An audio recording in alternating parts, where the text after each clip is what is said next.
নমস্কার। আজকে সাপ্তাহিক রাশিফল নিয়ে আলোচনা করব। সাপ্তাহিক রাশিফল বলতে 13 মে টু 19 মে।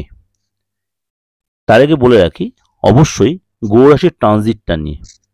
গ্রহ রাশির ট্রানজিট বলতে এই সপ্তাহেই সূর্যদেব মেষ রাশি ছেড়ে বৃষ রাশিতে যাবে। কবে যাবে? 14/5 মঙ্গলবার 6টা 4 PM অর্থাৎ সন্ধ্যা 6টা 4 যাবে। এরপরে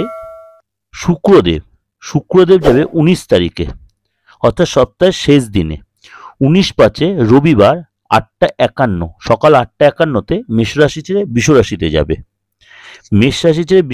যাবে। এই হলো ট্রানজিটটা। এবার বলি 12 রাশি বলার আগে একটু পুরো ট্রানজিটটা বলে রাখি। চন্দ্র 13 তারিখ অনুযায়ী কর্কট রাশিতে থাকবে, কেতু থাকবে আপনার কন্যা রাশিতে, রাহু মঙ্গল থাকবে মীন রাশিতে গঙ্গারক দোষ তৈরি করে, শনি যথারীতি কুম্ভ রাশিতে, আর বৃহস্পতি যথারীতিতে বৃষ রাশিতে গেছেই, এবং বুধ সূর্য শুক্র 13 তারিখে থাকবে মেষ রাশিতে, 14 তারিখে চলে যাচ্ছে সূর্য বৃষ রাশিতে, আর 19 তারিখে শুক্র চলে যাচ্ছে বৃষ রাশি। সেখানে শুক্র বৃহস্পতি সূর্য আবার জুতি তৈরি হবে। এই অবস্থায় সারা সপ্তাহ 12 রাশি কেমন যাবে এটাই আমাদের আলোচনার বিষয়বস্তু। আজকে বলবো মেষ রাশি নিয়ে। মেষ রাশির এই সপ্তাহটা অবশ্যই আটকে থাকা কাজ উদ্ধার করার আপনি প্ল্যান প্রোগ্রাম করবেন। অর্থাৎ আপনি দেখবেন হঠাৎ কাজের জায়গাটা একটু ডিস্টার্ব হচ্ছে, এবং চাকরিতেও আপনি একটু চাপে থাকবেন। আননেসারি বেশি কারোর সাথে আর্গুমেন্টে জড়াবেন না। রাগ জেদটা কন্ট্রোলে রাখবেন, কেন আপনার রাশিতেই কিন্তু যুবরাজ বুধ বসে থাকবে। এর জন্য কিন্তু আপনার মধ্যে একটা তর্কের ব্যাপার এসে যাবে। কোনো জায়গা থেকে কিছু পেতে পারেন, বিশেষ করে ফ্যামিলি বা পরিচিত কোনো বন্ধুবান্ধব, বাবা মা, বা আপনি হয়তো সরকারি কোনো ভাতা পাচ্ছেন না, সেটা আটকে ছিল, সেটাও পেতে পারেন।